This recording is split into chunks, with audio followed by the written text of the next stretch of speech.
শেষ অবতারিক ধাম হলো অনন্ত ধাম। ঈশ্বর আজ্ঞায় আগে শ্রী অনন্ত ধাম রাঢ় অবতীর্ণ হইলা নিত্যানন্দ রাম। নিত্যানন্দ লাট দেশে এসেছেন কোথায়? মাঘ মাসের শুক্লা ত্রয়োদশী শুভ দিনে। আগামীকাল সেই শুভ মহাপাবনী তিথি, বন্দনীয় স্মরণীয় তিথি, কিন্তু ভুলেই আছি আমরা। নিত্যানন্দ ত্রয়োদশী চলে গেল, কি অবাক কাণ্ড! 50 বছর পরেও বিবাহ বার্ষিকী পালন করে, তাও ফেসবুকে ছবি টবি দিয়ে, কেক টেক কেটে। ছেলের জন্মদিন, মেয়ের জন্মদিন, বিবাহ বার্ষিকী, কত কি করি। অথচ যার কারণে হরিনাম পেলাম, যার কারণে প্রেম পেলাম, যার কারণে নবদ্বীপ চন্দ্রকে পেলাম, সেই নিত্যানন্দের জন্মদিন আমরা পালন একবারও স্মরণও করি না। একবারও স্মরণও করি না যে এই দিনটা কবে এলো, কবে। আপনাদের খুব ভাগ্য, কালকে অধিবাস মনে হয়, খুব ভাগ্য। এই নিত্যানন্দ ত্রয়োদশীটা করবেন। নিতায়ের কৃপা, নিতায়ের করুণা দৃষ্টি না পেলে কিন্তু এই জন্মে আর কিছু হওয়ার নয়। কালকে একটু দুপুর বেলা 5টা জিনিস জোগাড় করবেন।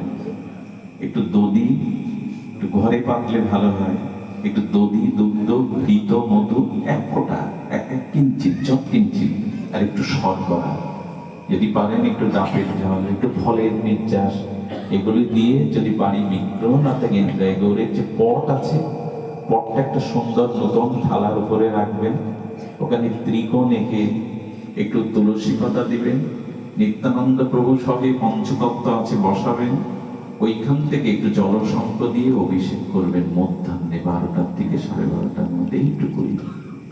আর নিতাই চরণে প্রণত হয়ে বলবেন, কৃপা করো অবধূত করুণা সাগর, অক্রোধ পরমানন্দ, হে প্রেমময়, হে গৌর দাতা, হে প্রেম দাতা, হে ব্রজ প্রেম দাতা, কৃপা করো।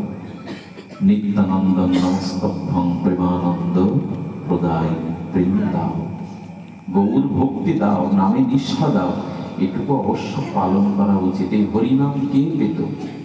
এই হরিনামের তরঙ্গ আমরা কি করে উপলব্ধি করতাম? এই এক পংক্তিতে জাতি ভেদাভেদ ভুলে প্রসাদ পাওয়ার বিধান কে করলো? নগরে নগরে নগর সংকীর্তনে, পদ সংকীর্তনে হরিনামে বাংলাকে কে জাগালো?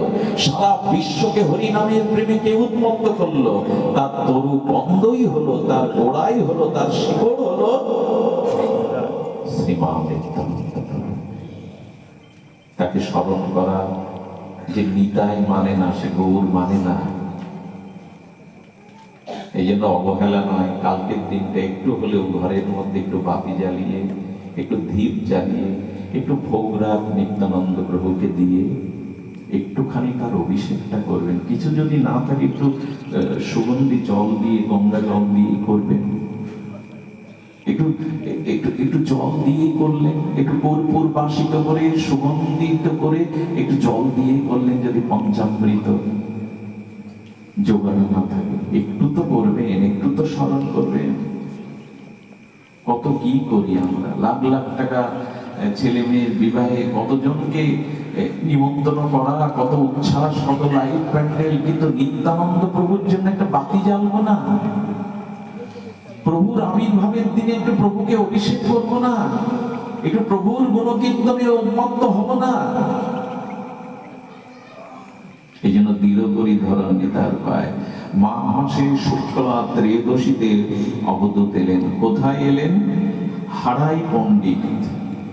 ঠাকুরের পিতা ঠাকুর হলেন হারাই পণ্ডিত, এবং একচক্র গ্রামে, এবং তিনি বিপ্র। হারাই পণ্ডিত বিপ্ররাজ, ব্রাহ্মণ কুলতিল। সেই একচক্রা ধামে এই হারাই পণ্ডিত বিপ্র প্রবার দ্বিজরাজ ভূস্বামী ভূদেব ব্রাহ্মণের ঘরে এলেন। আর মা হলেন দেবী পদ্মাবতী। দেবী পদ্মাবতীর কোলাহল করে এই মাঘী শুক্লা ত্রয়োদশীর পুণ্য পাবনী তিথিতে এলেন অবধূত নিত্যানন্দ একচক্র গ্রামে। জয় নিত্যানন্দ প্রভু কি জয়। সেই বলরাম এলেন, সেই লক্ষণ এলেন, আর আর চারিদিকে সেই জয়ধ্বনি অঙ্কিত হতে লাগলো নিত্যানন্দ প্রভুর এই আবেশে। শুধু ভক্তগণ, নিত্যানন্দের একটু বাল্য লীলা যদি আমরা একটু স্পর্শ করি, তাহলে এভাবে গুরু মহারাজ বলেছেন, কি বলেছেন চৈতন্য চরিতামৃতে, নিত্যানন্দের হুঙ্কারের কথা, মাঝে মাঝে হুঙ্কার দিয়েছেন। সেই হুঙ্কার কি করছেন?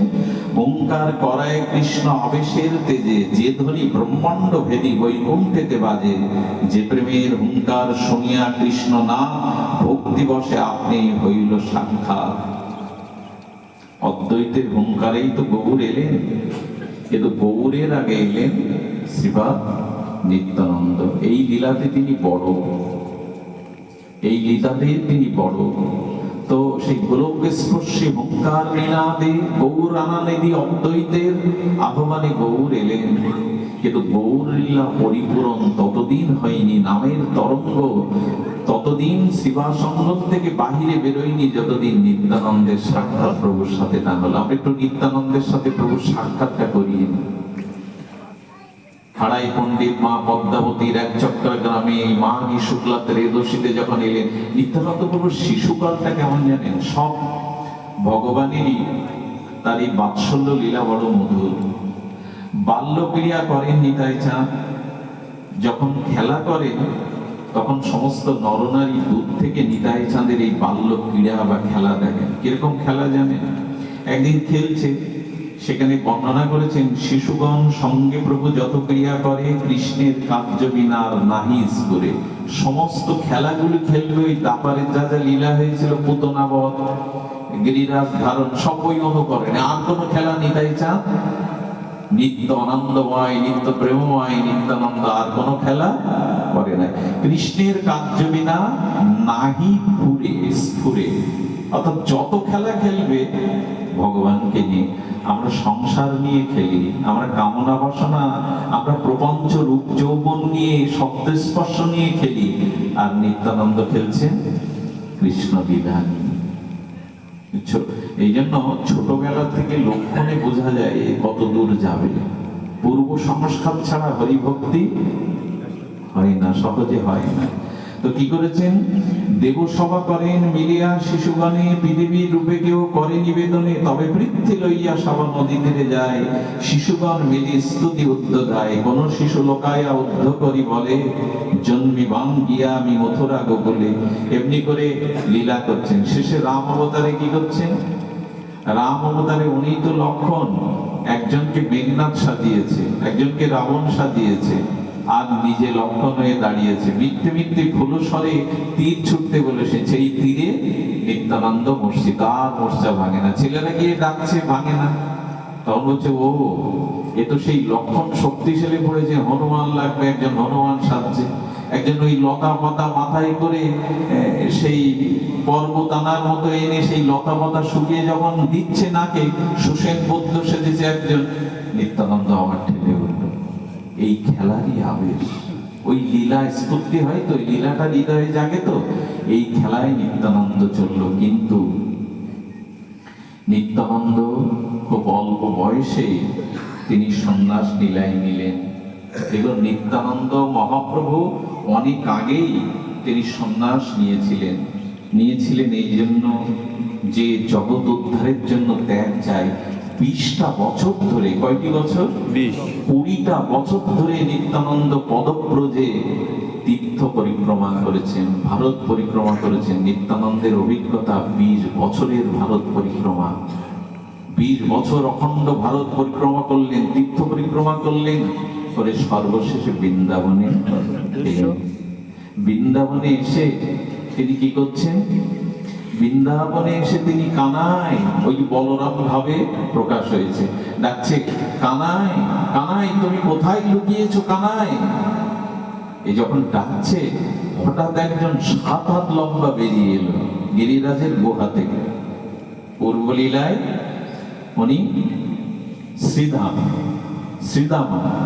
সুদামা বেরিয়ে আসলেন। তার মানে দাপর যুগের মানুষের আয়তন ছিল তার হাতে 7 হাত। নিত্যানন্দ তাকাচ্ছে, বলে কি ডাকছে? তো এটা বলরাম দাদার কণ্ঠস্বর। কিন্তু তো বলরাম দাদা নাই, কারণ এই লীলাতে তো নিত্যানন্দ 4 হাত পরিমাণ হয়েছে, সে 7 হাত তো নাই, কিন্তু কণ্ঠ নিত্যানন্দে বলে তুমি কে? বলে তুমি কে?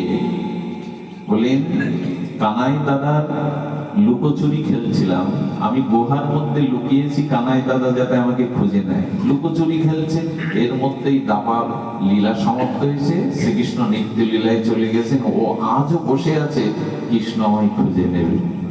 কি অদ্ভুত এই সব লীলাগুলো! যদি বলেন গল্পগাথা, ভুল হয়ে যাবে, গল্পগাথা নয়, সেই এখনো বসে আছে, ওই বুঝি কানাই দাদা এসে আমাকে খুঁজে পেল, তখন চিৎকার করে আনন্দ প্রভু, ছেলেরা যেমন লুকোচুরি খেলে, যে লুকিয়ে থাকে, নিত্যানন্দ প্রভু মহাপ্রভুর আদেশে ওকে 3.5 হাত মতো করে দিয়েছিলেন এবং ওর হাতে একটা চাবুক দিয়েছিলেন, তুমি যাকে আঘাত করবে ওই চাবুক দিয়ে সে প্রেম পেয়ে যাবে।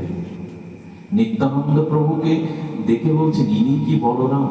তখন উনি বলছেন আচ্ছা আমি একটু পরীক্ষা করি তো। উনি গিরিরাজ পরিক্রমা দিচ্ছেন, গিরিরাজ পরিক্রমা নিত্যানন্দ প্রভু কি করলেন না, নিত্যানন্দ প্রভু আমাদের পরিক্রমা দিতে কারো 4 ঘন্টা, কারো 3 ঘন্টা লাগে, উনি মুহূর্তের মধ্যে বললেন হ্যাঁ ইনি তবে বলরাম দাদা, আর কে বানায়। একজন বলছেন কাকে খুঁজছো তুমি? শ্রীপাদ নিত্যানন্দ অবধূত, কাকে খুঁজছো? বললো আমার কানাই দাদাকে ব্রজে খুঁজতে এসেছি। কানাই দাদা কোথায়? বলে তোমার কানাই দাদা এখন নবদ্বীপে গৌর হয়ে অবতীর্ণ হয়েছেন, যদি কানাই দাদাকে পেতে চাও তবে নবদ্বীপে যাও।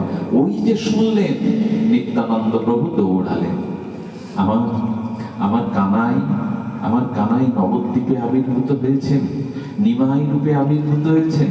নিত্যানন্দ প্রভু আসছেন, এদিকে মহাপ্রভু রাতে ভক্তদের বলছে জানো ভক্তগণ, আমি কাল স্বপ্ন দেখেছি এক সিংহ সম মহাপুরুষ আমাদের নবদ্বীপে আসছেন, নবদ্বীপের বড় ভাগ্য, তোমরা তার অভিনন্দনের জন্য প্রস্তুত থাকো।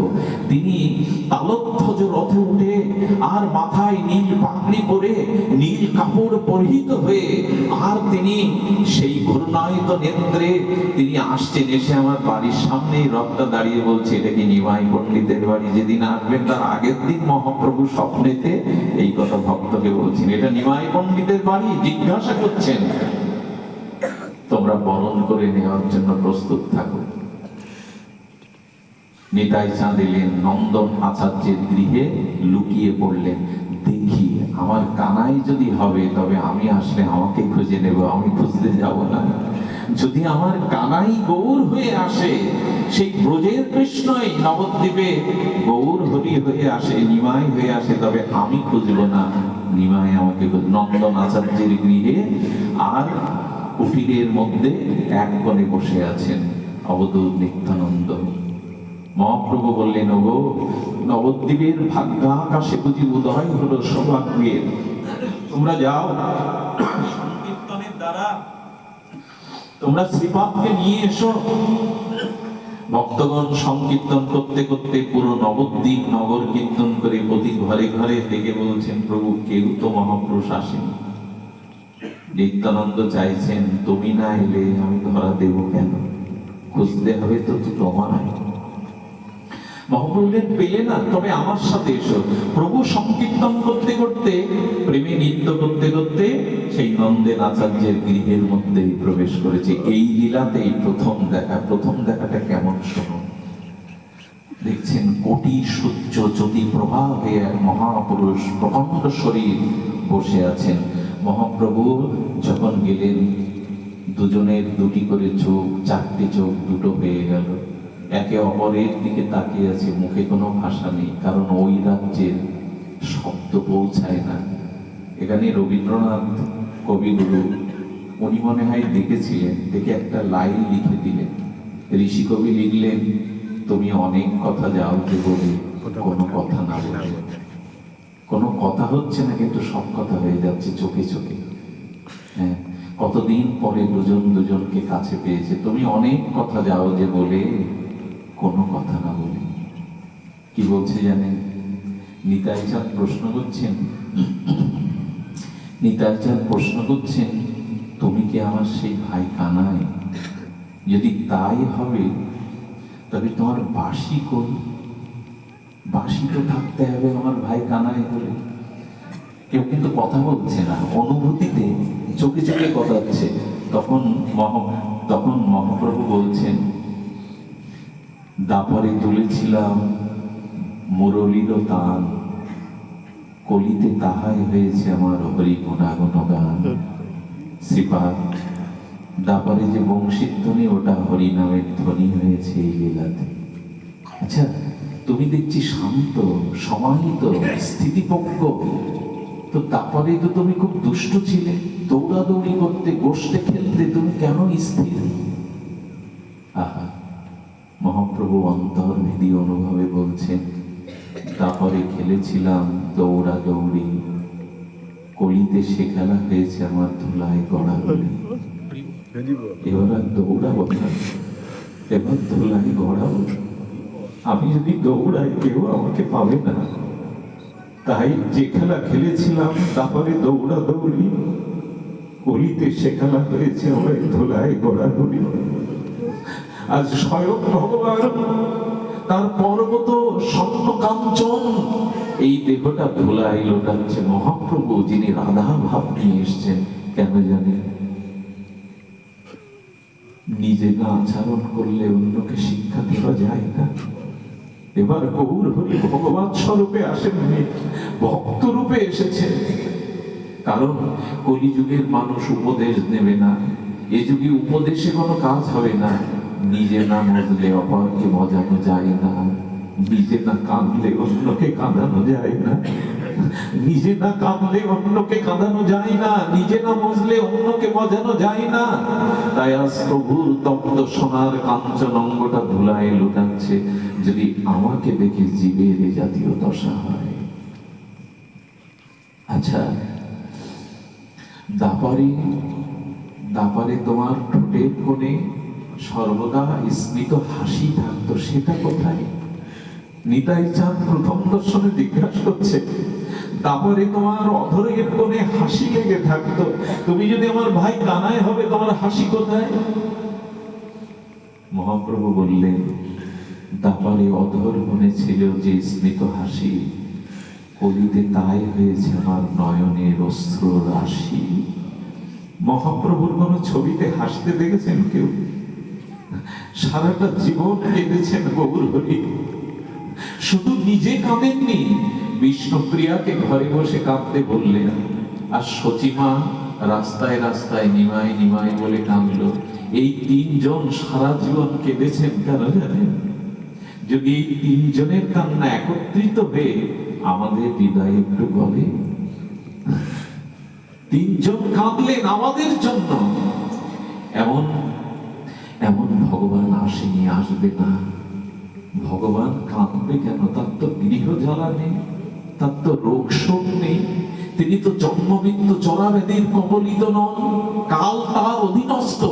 সেই ভগবান কাঁদছে কেন জানেন? যাতে তিনজনের কান্না দেখে আমাদের হৃদয়ে দ্রবীভূত হয়, আমরা কৃষ্ণ বলে কাঁদতে শিখি, আমরা কৃষ্ণ বলে যাতে কাঁদি। তিনজন মিলে কাঁদবে।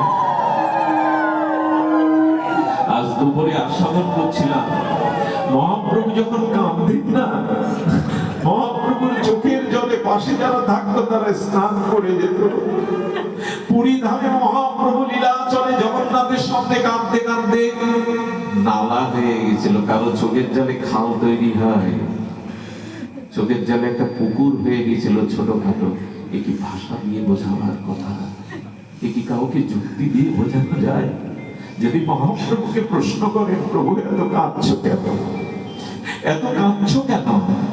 কাঁদছে এই জন্য কলিযুগের মানুষ বড় শোক, তাপ, বিষয় যন্ত্রণায় দগ্ধীভূত। আমাদের ত্রিতাপ তাপিত তাপ দূর করে প্রেম দেওয়ার জন্য প্রেম। মহাপ্রভুর চোখের জল আমাদের মতো নয়, এক এক বৃন্দ জল, এক এক প্রেমের বিন্দু। কাঁদছে, এত করুণা, সে করুণাকে ভাষায় বলা যায়? নিতাই চাঁদ চোখের জলে নগর কীর্তনে নগর প্রান্তে গৃহের দ্বারে ভিক্ষা করছে নবদূত ঠাকুর। আমার মাঝে মাঝে কি মনে হয় জানেন? ঝাড়িখণ্ড যেতে যেতে মহাপ্রভুর কীর্তনে বাঘ হাত তুলে কেঁদেছিল। বাঘগুলো কি করেছিল জানে? বাঘের গায়ে পা লেগেছে মহাপ্রভু। কারো গায়ে পা লাগলে যদি সে নিজের বয়সের বড় হয় তাকে প্রণাম করতে হয়, যদিও এই সংস্কার এখন নাই, ছোট হলে তাকে স্নেহ করতে হয়। আচ্ছা, বাঘের গায়ে মহাপ্রভুর পা লাগলে প্রভু কি করবে? বাঘকে প্রণাম করবে? করলে তো অধঃপতনে যাবে, ভগবানের প্রণাম নেবে কি করে? স্নেহ করবে? বলে যে হ্যাঁ, একটা তো করতে হবে। গৌরহরি চোখ খুলেছেন, হিংস্র শপথ সংকল ব্যাঘ্রের হুঙ্কার শুনে প্রভু পেছন নেই। প্রভুর সাথে যে বলভদ্র ব্রাহ্মণ ছিল প্রভুর সেবক, সেই লুকিয়েছে। আজ আর রেহাই নেই, আজ আমার গৌর হরি বুধাই। বাঘ কি আর প্রেমের কথা শোনে? বাঘের সামনে কি চোখের জলের কোনো মূল্য আছে?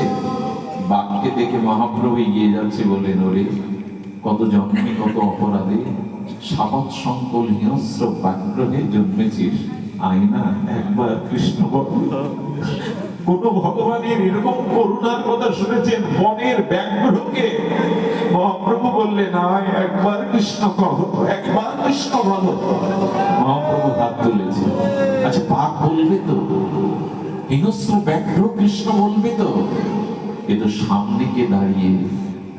স্বয়ং রাধা ভাবকান্তি মহাপ্রভু যখন বলেছেন, বাঘটা মুহূর্তের মধ্যেই তার সমস্ত পাশবিক হিংসা দূরে গিয়ে বাঘ জিহ্বায় চিৎকার করছে আর বলছে কি জানো?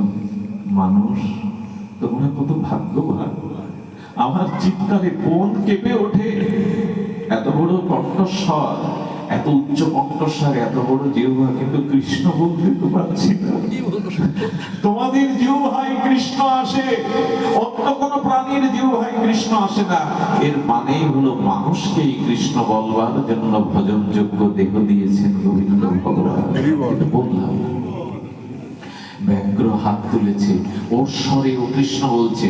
আরো 6টা বাঘ এলো, অনেক হরিণগুলো এলো, সর্পগুলি এলো, হস্তিগুলি এলো, সবাই ঘিরে মহাপ্রভুকে কীর্তন করছেন। বাঘ আর হরিণ অনন্য চুম্বন করছে। এই হলো গৌর প্রেম, এই হলো ব্রজ প্রেম, এই হলো নামের মহিমা। একত্রিত সবাই কীর্তন করছেন।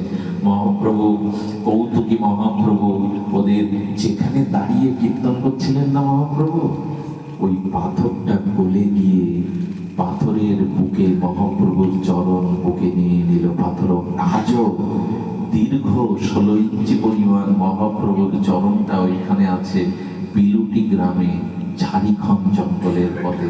আমার কি মনে হয় জানে, আজও দেখে আসবেন যদি যান, ঝাড়িখণ্ডে যাবেন, বিলুটি গ্রাম, ওইখানেই এখনো মহাপ্রভুর চিহ্ন। হরিণগুলো নেচেছিল, পাথর প্রেমে বিগলিত হয়ে তাদের চরণ চিহ্নগুলো আছে। সাপগুলো এসেছিল, বিগলিত পাথরে সাপগুলোর আঁকাবাঁকা চিহ্ন আছে। কীর্তন করতে করতে মহাপ্রভু পাথরের উপরে গড়িয়ে পড়লেন, তুলোর বেজার মতো ওইখানে পাথরগুলো কুঁচড়ে গেছে, আর মহাপ্রভুর চরণটা আদর করে ধরে রেখেছে পাথর। আমার কি মনে হয় জানেন, গৌর প্রেমে নাম প্রেমে পাথর গলে গেল, আমি বললাম না। আমার মনে হয় আমার হৃদয়টা পাথর না, কারণ পাথরের বুক দিয়ে ঝরনা বেরোয়। আমার মনে হয় আমি লোহা হয়ে গেছি, লোহা থেকে তো অশ্রু বর্ষণ হয় না। এই জন্য কৃষ্ণ বলে যদি চোখে জল না আসে, গৌর বলতে যদি প্রেম না আসে, জানবেন অনেক জন্মের অপরাধ দেহে বাসা বেঁধেছে। এহেন কৃষ্ণ নামে প্রেম না হয় অঙ্কুর, জানিও দেহে আছে অপরাধ প্রচুর। যদি এহেন কৃষ্ণ নামে প্রেম বিগলিত না হয়, অশ্রু বিগলিত না হয়, জানতে হবে অনেক জন্মের অপরাধ হৃদয়ে বাসা বাঁধা আছে। পরমহংসদেব বলতে, ওরে সংসারের জন্য, টাকার জন্য, স্ত্রী পুত্রের জন্য তোরা ঘটি ঘটি কাঁদিস, ওই কৃষ্ণ বলে তো কাঁদবি না। জগতের জন্য কাঁদলে না অসুস্থ হতে হয়, মায়া আবদ্ধ হতে হয়, শরীরটা ভারী হয়, রোগগ্রস্ত হয়ে যেতে হয়। কৃষ্ণ বলে কেঁদে দেখো হৃদয়টা কত হালকা হয়। এই কৃষ্ণ বলে কাঁদবার মধ্যে শোক নাই, আছে পরম আনন্দ। যারা কাঁদতে জানে তারাই জানে এর মধ্যে কি প্রেমানন্দ আছে। এই জন্য আমাদের কামালের ঠাকুর নিত্যানন্দ অনুভূতিতে প্রশ্ন করছেন, তোমার ঠোঁটের কোণে সেই অধরের কোণে তো স্মিত হাসি নেই। মহাপ্রভু বললেন, দাপারের সেই স্মিত হাসি ফলিতে হয়েছে নয়নের অশ্রু রাশি। দুজন দুজনকে আলিঙ্গন করলেন, চিনতে পারলেন নিজজন। এই মিলন হলো গৌর নিতাইয়ে। এই নন্দন আচার্যের গৃহ সাক্ষী হয়ে থাকলো নবদ্বীপে। এমনি করে এই প্রেমের তরঙ্গ বইল, প্রেমের তরঙ্গ বইল। এমনি করে প্রেম বিতরণের লীলা শুরু হলো। নিত্যানন্দ অবধূত ঠাকুরের চরিত্র বড় বিচিত্র।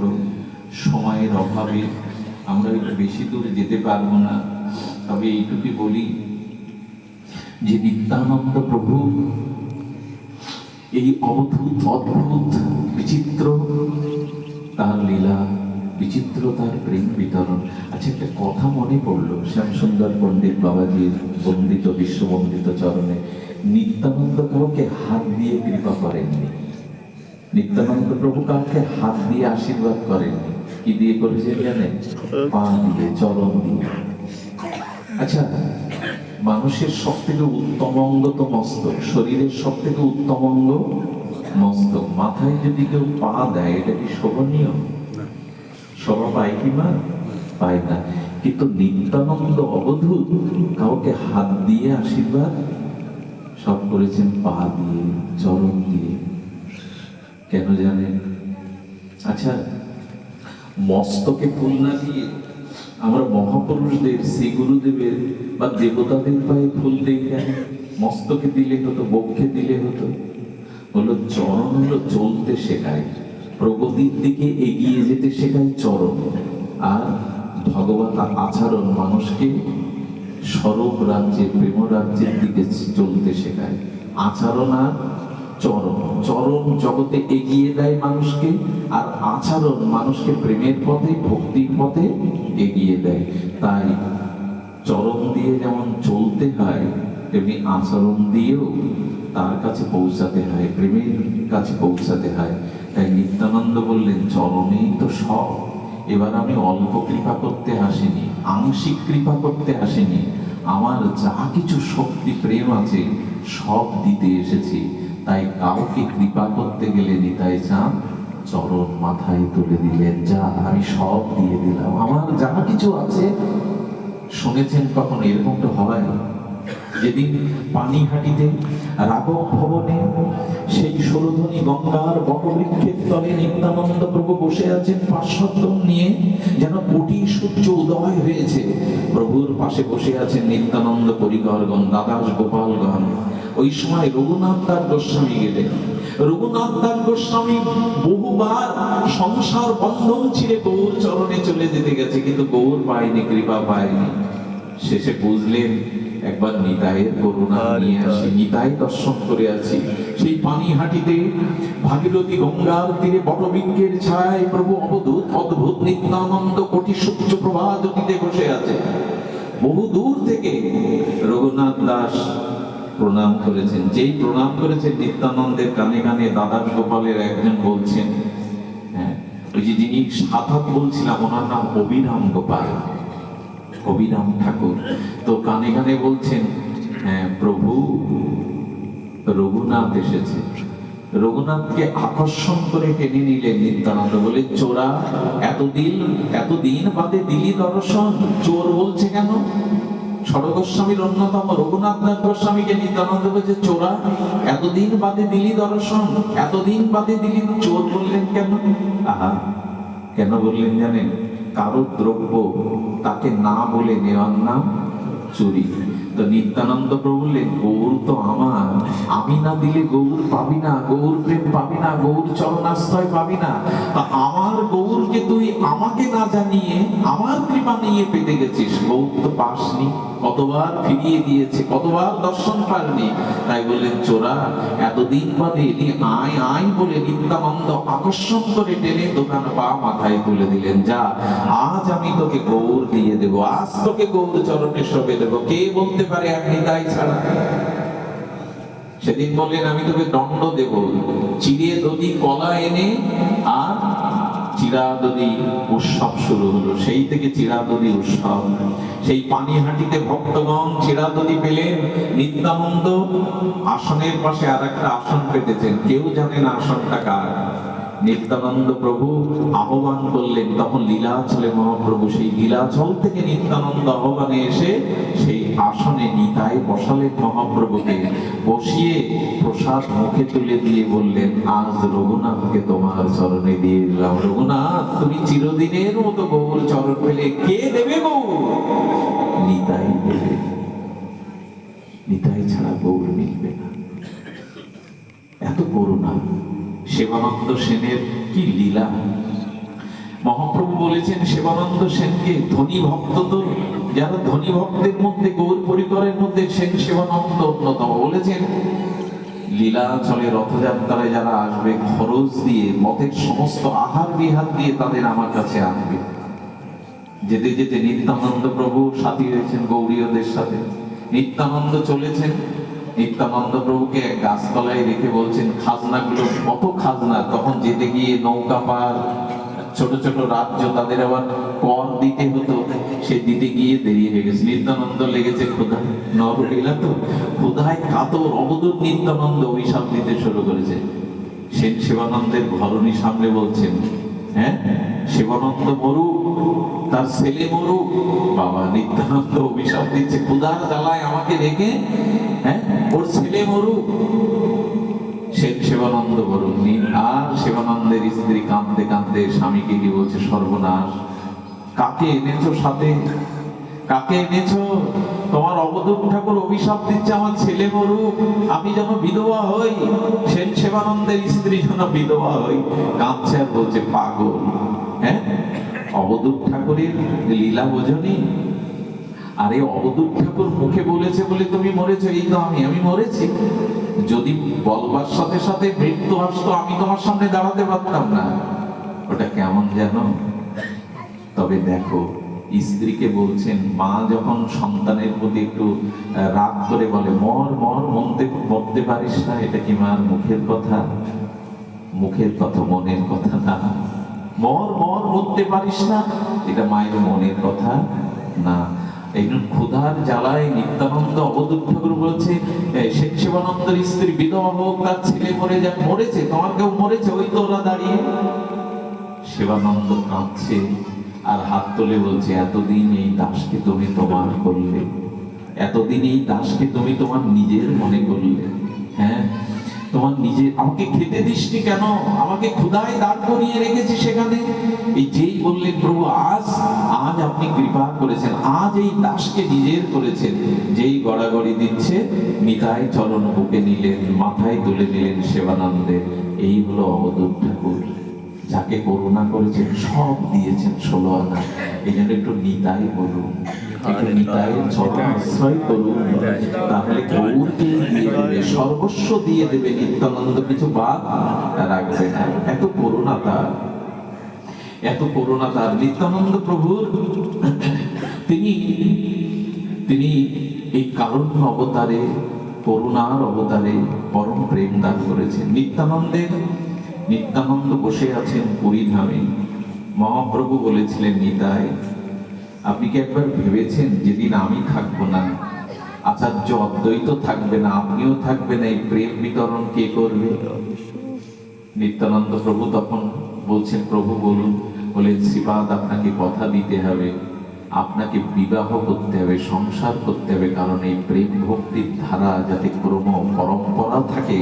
আপনাকে বিয়ে চিন্তা করতে পারেন, 20 বছর যিনি সন্ন্যাসী ঘুরেছেন, আর যিনি ছোটবেলা থেকেই সন্ন্যাসী, তাকে বলছেন তোমাকে সংসার করতে হবে। অতটা গৌরকে ভালোবাসলে মহাপ্রভুর আজ্ঞা পালন করে নিত্যানন্দ প্রভু তিনি কোথায় যেন প্রভুর শ্বশুরালয়, অম্বিকা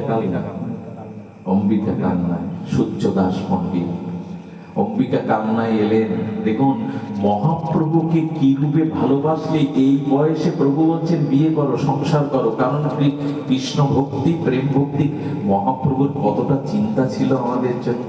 নাহলে অবধূত সন্ন্যাসীকে বিবাহ করায়। নিত্যানন্দ মেয়ে খুঁজতে বের, পৃথিবীতে কোথাও শুনেছেন নিজের মেয়ে দেখতে এইভাবে ঘুরে বেড়ায় কেউ? সূর্যদাস পণ্ডিতের কন্যা জাহ্নবা আর বসুধা।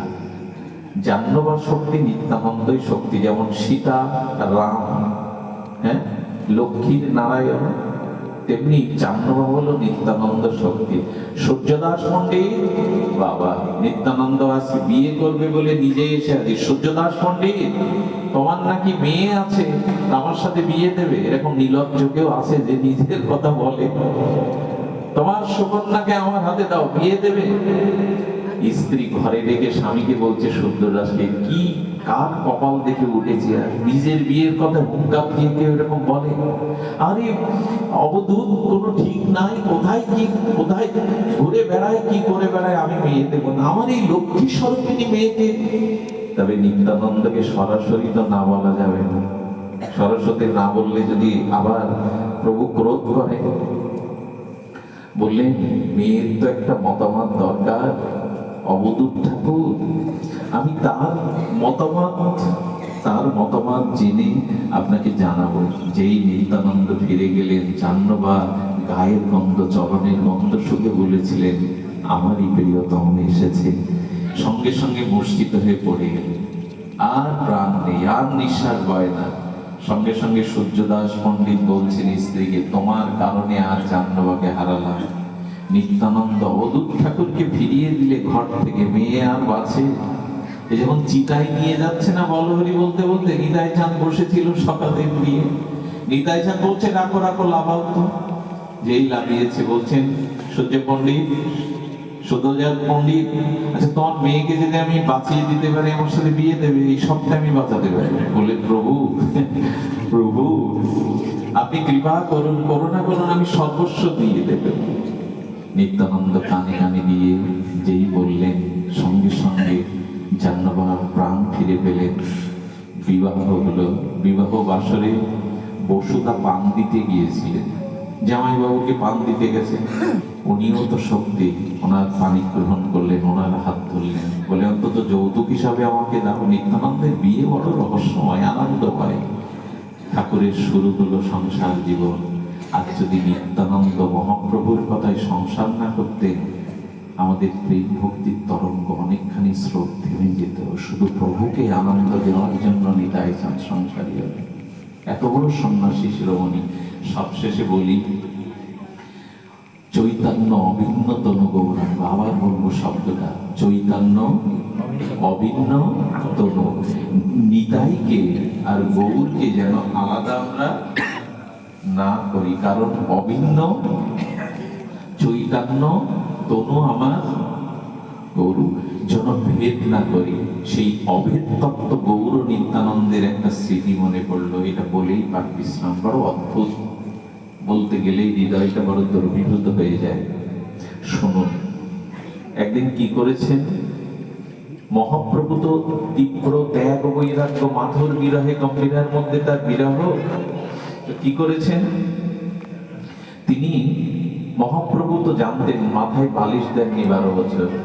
আহা, কলার পাতার মাঝখানে যে সরাটা, শক্তটা, ওইটা চিকিয়ে চিকিয়ে রৌদ্রে শুকিয়ে একটা পুরাতন পাল্লা কাপড়ে জুড়ে দিয়ে ওই কাঁথাটা শুধু মা কষ্ট পাবে বলে মহাপ্রভু স্বীকার করেছিলেন।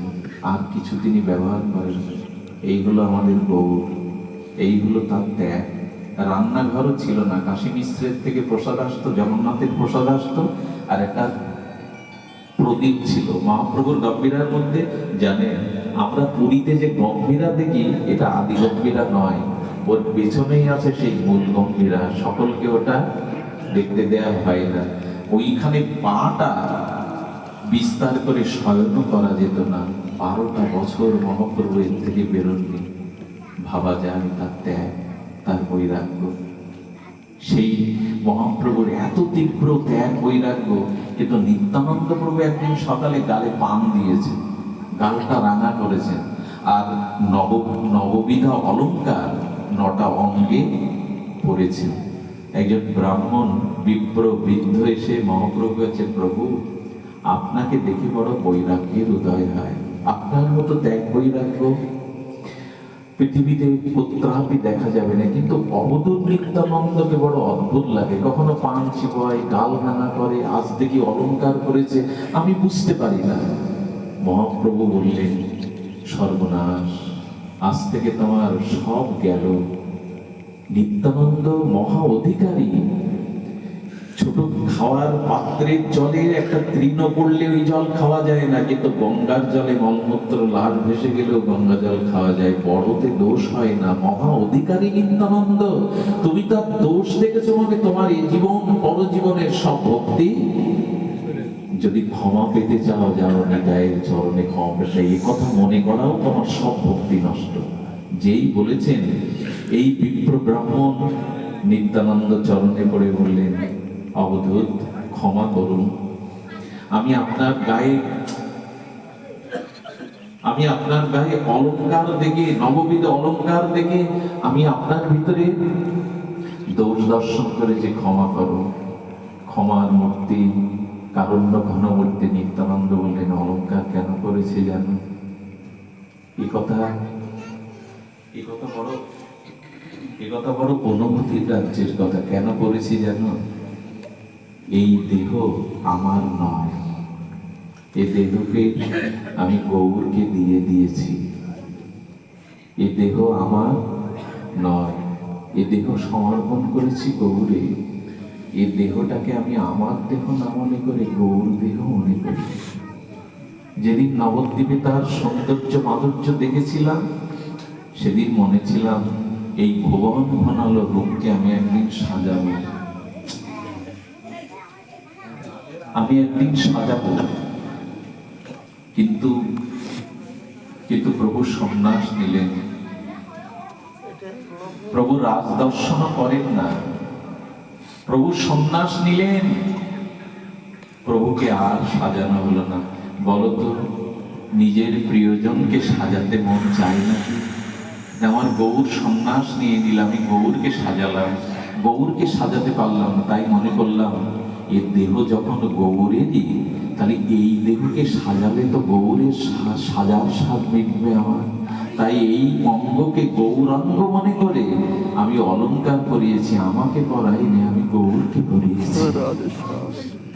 বিদ্য ব্রাহ্মণ কাঁদছেন, কি অনুভূতি!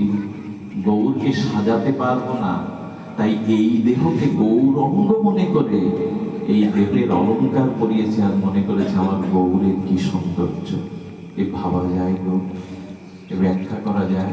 এই জন্য কাল এই আবির্ভাব তিথিতে বলবো, একটু অভিষেক করবেন মধ্যাহ্নে দুপুরে। যে কথা আগেই বলেছি, একটু নিত্যানন্দ স্মরণ করবেন, একটু নাম জপ করবেন, একটু প্রদীপ জ্বালবেন নিতাই চাঁদের। কারণ নিতাই ভজন ব্যতীত নেই। একদিন মহাপ্রভু নবদ্বীপের ঘাটে বসে আছেন, একজন গৌরগণ এসে, গৌর ভক্ত এসে গৌরকে প্রদক্ষিণ করলেন, গৌরকে প্রণাম করলেন। পরে গিয়ে নিত্যানন্দকে প্রদক্ষিণ করে নিতাই প্রণাম করছেন। মহাপ্রভু ডেকে বললেন, তুমি অপরাধী হয়ে গেলে। কেন অপরাধটা বলে? আর উনি গিয়ে আর ভজন হচ্ছে না, ওনার হরিনামও হচ্ছে না, মনে লীলা আসছে না। সারা রাত ঘুমাতে পারলে না। প্রভু, অপরাধটা বলো। তুমি যদি মুখে বলো আমার অপরাধ, তাহলে তো আমার কোনো গতি নেই। সারা রাত কাঁদলো। ভোরবেলা দেখছে স্বপ্নেতে গৌর মাথার কাছে এসে বললেন, তোর অপরাধ কি জানিস? তুই নিত্যানন্দের অগ্রে আমাকে প্রণাম করেছিস, নিত্যানন্দকে অগ্রে প্রণাম করিসনি, প্রদক্ষিণ করিসনি, এই তোর অপরাধ। সঙ্গে সঙ্গে সকালে আত্মোত্থান করলেন, ছুটে গেলেন নবদ্বীপ ধামে। সেদিন অবধূত ঠাকুর আলো করে বসে আছেন, নিত্যানন্দকে প্রদক্ষিণ করলেন, প্রণাম করে এবার যখন গৌর প্রণাম করতে গেলেন, গৌর তাকে আলিঙ্গন দিয়ে প্রেম দিয়ে দিলেন। এই হলো আমার নিতাই তত্ত্ব। এই জন্য আগামী দিন নিত্যানন্দের শুভ ত্রয়োদশীতে, এই মাঘী শুক্লা ত্রয়োদশী, আপনাদের মাঝে একটু নিত্যানন্দ স্মরণ হোক, একটু তার অভিষেক, একটু তার পূজা আরতি দিয়েই আগামী দিনটা আমরা বরণ করে নেব। আমার ভালো লাগছে আপনাদের এই পূর্ব সাহেরা শ্রী শ্রী রাধা গোবিন্দে। কেন ভালো লাগছে? এখানে যে কজন আপনারা এসেছেন সব বোদ্ধা শ্রোতা। এখানে সকলে আমার মনে হয়েছে আপনারা বয়সে শুধু প্রবীণ না, হরিকথা শ্রবণেও প্রবীণ। আপনাদের মাঝে হরিকথা বলার এই সৌভাগ্য আজকের এই শুভ তিথিতে বড় সৌভাগ্যবান